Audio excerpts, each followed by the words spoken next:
August 31 organise ചെയ്യുന്ന drawing analysis വർക്ക്ഷോപ്പിന് registration നടന്നുകൊണ്ടിരിക്കുകയാണ്. ഇനി ഒരു ദിവസം കൂടി ബാക്കിയുണ്ട്. ഒരു ക്ലാരിറ്റിക്ക് വേണ്ടിയിട്ടാണ് ഈ വീഡിയോ ചെയ്യുന്നത്. കഴിഞ്ഞ ദിവസം എന്റെ സ്റ്റുഡന്റ് എനിക്ക് മെസ്സേജ് അയച്ചു, മാം ഞാൻ ഡ്രോയിങ് അനാലിസിസിന്റെ ബ്രോഷർ ഡ്രോയിങ് ടീച്ചേഴ്സിനെല്ലാം ഫോർവേഡ് ചെയ്തു.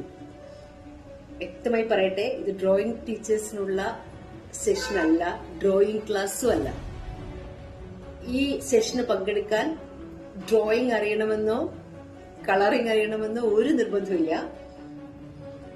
മക്കളെ കുറച്ചുകൂടെ നന്നായിട്ട് തിരിച്ചറിയാനായിട്ട് രക്ഷിതാക്കൾക്കും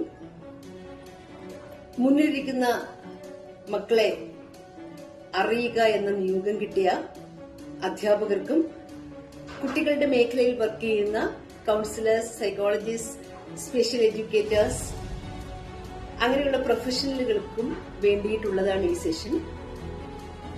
ഇതെന്താ ഈ കുട്ടി ഇങ്ങനെ പെരുമാറുന്നത്, ഇതെന്താ ഇത്ര ദേഷ്യം, ഇതെന്താ ഇത്ര അഡിക്ഷൻ, ഇതെന്താ ഇത്ര ഇമോഷണൽ ഇഷ്യൂസ് എന്ന് വറീഡാവുന്ന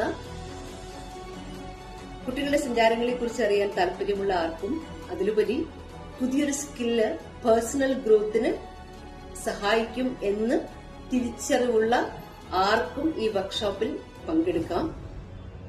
മറ്റൊരു ടീച്ചർ എനിക്ക് മെസ്സേജ് അയച്ചു, എന്റെ കുട്ടിയെ കൂടി പങ്കെടുപ്പിക്കാമോ, 17 വയസ്സുള്ള കുട്ടി. കുട്ടികൾക്ക് വേണ്ടിയിട്ടുള്ളതല്ല ഈ വർക്ക്ഷോപ്പ്. കുട്ടികളുടെ പാസ്റ്റ്, പ്രസന്റ്, ഫ്യൂച്ചർ ജേർണി എന്താണെന്ന് തിരിച്ചറിയാൻ വേണ്ടിയിട്ടുള്ള ഒരു സെഷനാണിത്. ഒരു പ്രൈമറി ഡയഗ്നോസ്റ്റിക് ടൂൾ, വളരെ ഇഫക്റ്റീവായിട്ടുള്ള ഒരു ഡയഗ്നോസ്റ്റിക് ടൂളാണ്. താല്പര്യമുള്ള ആർക്കും, പഠനം ലഹരിയായിട്ടുള്ള ആർക്കും, പുതിയൊരു സ്കില്ല് പഠിക്കണമെന്ന് ആഗ്രഹമുള്ള ആർക്കും, മനസ്സിന്റെ സഞ്ചാരങ്ങളെക്കുറിച്ച് അറിയണമെന്നുള്ളവർക്ക് ഇതിൽ ജോയിൻ ചെയ്യാം. Thank you.